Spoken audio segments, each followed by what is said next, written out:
El vuelo del Fénix les invita a participar de este vídeo, en el que hablaremos de la guerra biotecnológica en la historia de la humanidad. Se titula Guerras biológicas en la humanidad. Este canal tiene como prioridad la entrega de información, comprendiendo que cada persona posee criterio para establecer un filtro personal para evaluar de manera objetiva si la información les sirve o no, en su lineamiento de crecimiento particular.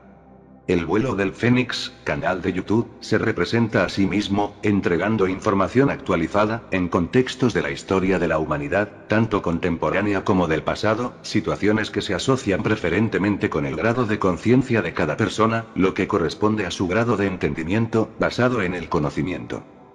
De ninguna manera, pretendemos difundir temor, solo información que se debe procesar por la capacidad que tiene una persona con grados de control de sus emociones. Capacitado en el entendimiento. Aclarado esto, entramos en el tema actual. ¿Qué tan avanzada está la ciencia con respecto a las armas biológicas?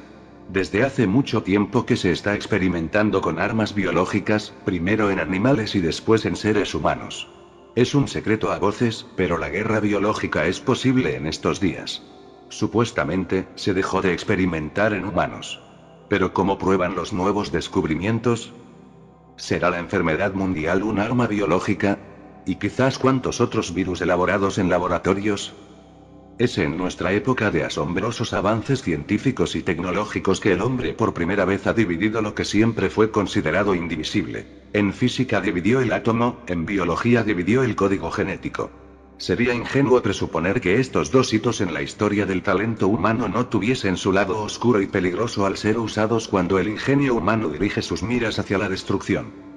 La tecnología microbiológica puede utilizar de forma maligna los magníficos conocimientos que la ciencia médica ha acumulado en relación a los agentes infecciosos causantes de epidemias, invalidez y muerte tanto de seres humanos como de animales y de hábitats que enriquecen y condicionan la vida en el planeta. Hace algunas décadas, un científico al servicio de la fabricación masiva de armas biológicas señaló: la guerra microbiológica es indudablemente el arma dada para una nación que se encuentra indefensa y todo método es permisible para arruinar al enemigo y conquistarlo.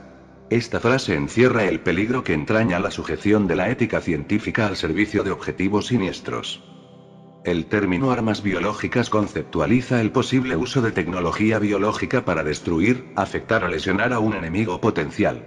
El mero concepto de guerra microbiológica ha sido tradicionalmente aborrecido en las altas esferas militares de la mayoría de los países y con frecuencia desdeñado hasta por los más agresivos teóricos de la estrategia militar. Los militares expertos en el llamado arte de la guerra no dudan en incorporar a sus métodos el uso de explosivos y proyectiles de destrucción inmediata, pero aún en el consenso de ellos, que en general no se detienen en consideraciones éticas, se excluye instintivamente, por considerarlo producto de la mayor perversidad, el capítulo de la guerra microbiológica. Los antecedentes históricos de las armas biológicas se remontan al siglo XIV durante las invasiones tártaras a Crimea, en la ciudad de Cafa, donde fragmentos de cadáveres de sujetos fallecidos por peste bubónica fueron arrojados por catapulta al interior de la ciudad en un intento por debilitar los efectivos de sus defensores. Los ingleses en el siglo XVII dieron intencionalmente cobijas impregnadas con secreciones de viruela a indios norteamericanos, cundiendo una incontenible epidemia de viruela que los diezmó con más efectividad que otra estrategia militar. Aun cuando en esas épocas poco se sabía de las enfermedades infecciosas y se desconocían sus microscópicos agentes causales. Hay otros varios antecedentes, pero el proyecto de creación de armas biológicas mejor documentado en cuanto a construcción, implementación y logística fue el programa japonés 1934-1945 en Pingfan, Manchuria, ideado por el general Shiro Ise, en el que llegaron a trabajar 3.000 hombres en 1939 y se probaron más de 4.000 bombas en el campo. Los gérmenes seleccionados fueron Pasteurella pestis, causante de la peste, Bacillus anthracis, causante del anthrax, y Pseudomonas maleonices, causante de la parotiditis equina. Durante las décadas de los años 30, 40 y 50, Alemania, Francia, Estados Unidos y la Unión Soviética intensificaron la investigación y desarrollo de armas biológicas, a pesar de que en la Convención de Ginebra de 1925 se había acordado prohibir las armas bacteriológicas. Sin embargo, es fácil rodear el compromiso de tratados similares con el argumento de que se investigan y desarrollan armas microbiológicas con fines de defensa contra las mismas y no con fines agresivos. Estados Unidos, en los años 60, creó el más grande y sofisticado laboratorio de armas microbiológicas del que se tenga noticia. Los laboratorios de Fort Detrick en Maryland se convirtieron en esa década en el más grande consumidor de cobayos, animales de experimentación que fueron usados para probar agentes infecciosos con fines bélicos. A fines de 1964, según se supo después, se llevaron a cabo miles de experimentos en seres humanos, por militares británicos y estadounidenses, desarrollados en laboratorios de esos mismos países. Un grupo de soldados, durante unas maniobras, empezaron a comportarse de forma extraña. Esto ocurría en Porton, en el condado de Wiltshire, Reino Unido. 16 comandos de la Marina Real Británica, al segundo día de ejercicios militares, empezaron a actuar de manera extraña. Algunos soldados salían a campo abierto exponiéndose al fuego enemigo, otros alimentaban pájaros imaginarios y algunos correteaban por las colinas o se subían a los árboles imitando a los monos. Hubo otros que apuntaban con sus armas a sus propios compañeros. Según el informe secreto de aquel día, el grupo se desorganizó, cayendo en la indisciplina y eran incapaces de cumplir cualquier orden. Ni el comandante ni sus soldados sabían que les habían administrado 75 microgramos de LSD. Este es solo uno de los miles de experimentos que realizaron los militares británicos y estadounidenses en humanos, dentro de sus programas de investigación para la guerra química y bacteriológica. En la Primera Guerra Mundial se creó el complejo ultrasecreto de Porton Down, Reino Unido, donde participaron más de 20.000 personas en miles de ensayos con gas mostaza, fosgeno, satín y otros agentes nerviosos, anthrax, Yersinia pestis, bacteria de la peste, mescalina, ácido lisérgico y otras drogas. Todos los voluntarios eran soldados, verdaderas cobayas humanas, ningún oficial. Ninguno sabía realmente a qué se exponía. Existía una estrecha colaboración entre científicos y militares, para lograr sustancias cada vez más letales. Al mismo tiempo, en Estados Unidos existía el G-Wood Arsenal, homólogo del británico, levantado por el Chemical Corps del Ejército de Estados Unidos en el año 1916. Fueron los alemanes quienes iniciaron esta infame relación ciencia y guerra. El 22 de abril del año 1915, en las trincheras de Ypres, Bélgica, el ejército alemán liberó 160 toneladas de cloro presurizado a lo largo de 6 kilómetros del frente, y el viento llevó la nube tóxica hasta las posiciones de canadienses y franceses. Lo que sucedió fue horroroso. Aquel día fue el doloroso recordatorio de que la moderna guerra química había comenzado. Frase dicha por el historiador Ulf Schmidt, quien narró la historia de los veteranos portonianos en su libro Ciencia Secreta. Un siglo de guerra de venenos y experimentos humanos. Al día siguiente del ataque alemán, el comandante de la expedición aliada pidió a Londres que hicieran todo lo posible por contar con ese tipo de armas.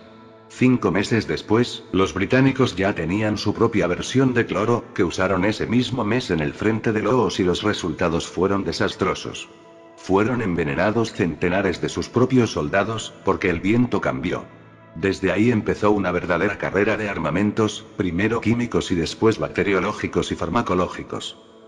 Porton Down, un terreno de 2.500 hectáreas, fue el corazón del programa de armas químicas y bacteriológicas del Reino Unido. En el lugar se levantaron laboratorios para una serie de científicos como fisiólogos, patólogos, meteorólogos, venidos de las mejores universidades británicas. Se consideraban una casta privilegiada que conocía los secretos de la guerra química británica. Al principio ensayaban las sustancias en todo tipo de animales, ratones, gatos, perros, caballos o monos. Pero en 1917, crearon un laboratorio específico para experimentos con humanos. El objetivo era comprender los efectos de los agentes químicos en los órganos y tejidos humanos. Los voluntarios eran soldados y los reclutaban de las 3 ramas del ejército.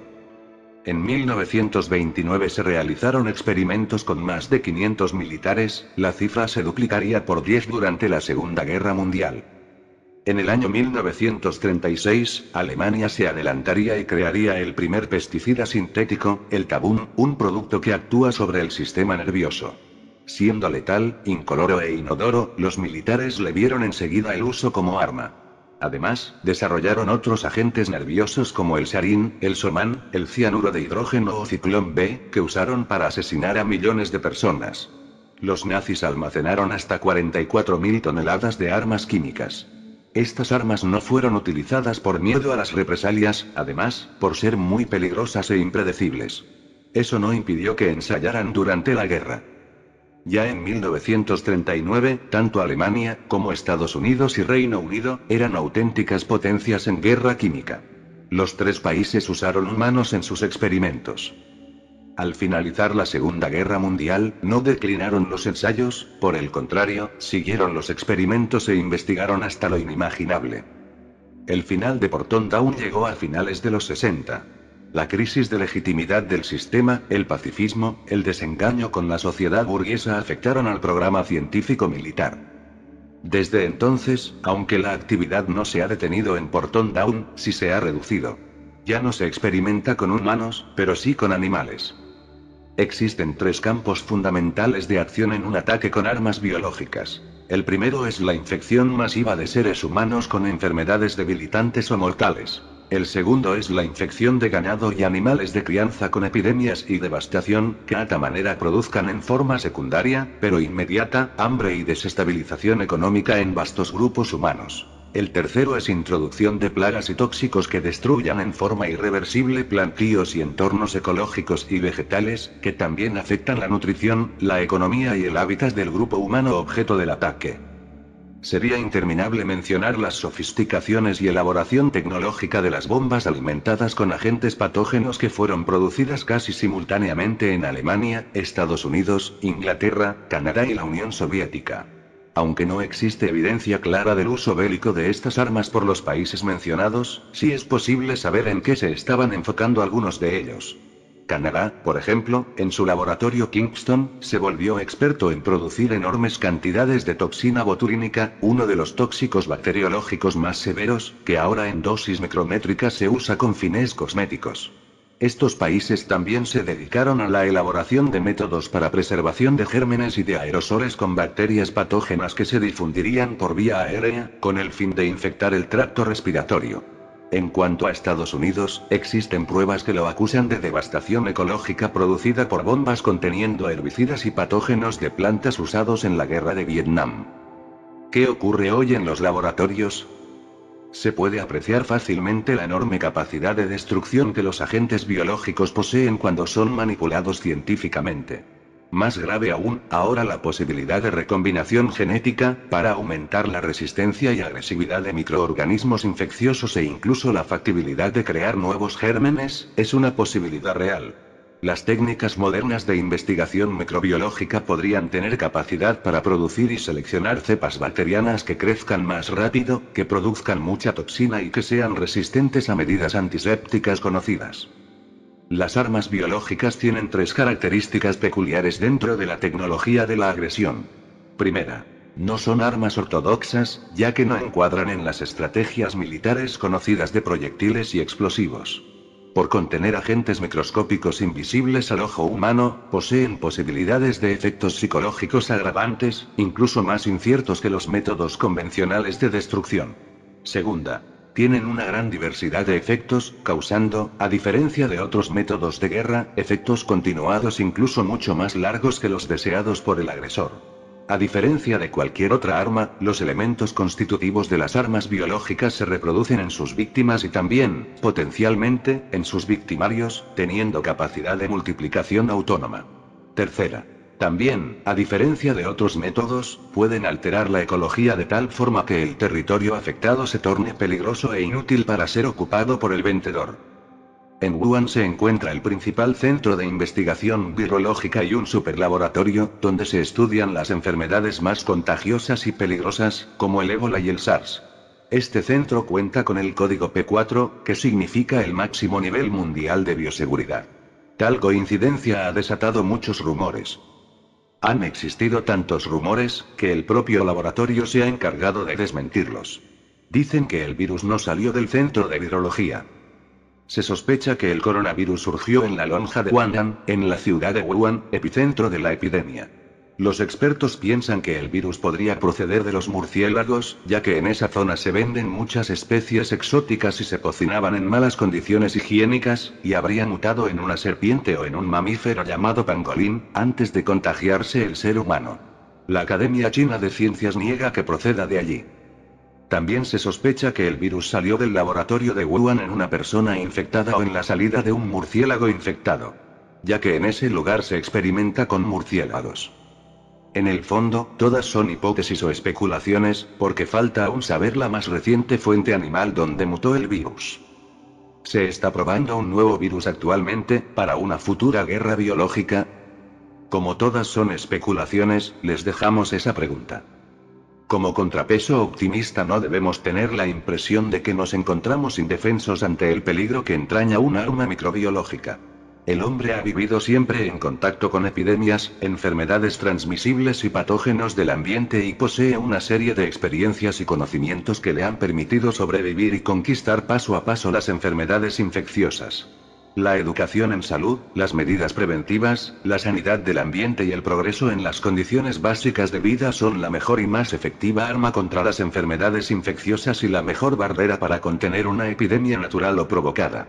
Al hombre le ha tomado miles de años conquistar y derrotar a las enfermedades infecciosas, en todos los países se hacen esfuerzos monumentales por erradicar las enfermedades endémicas con su carga de sufrimiento e invalidez. Debemos estar alertas ante cualquier atentado contra el que es quizá el más importante triunfo del talento humano: la erradicación o control de muchas enfermedades epidémicas. Y por último, debemos comprender que es tan solo el cuerpo biológico el que se ve afectado, pero nunca nuestro espíritu será afectado. La verdad prevalece.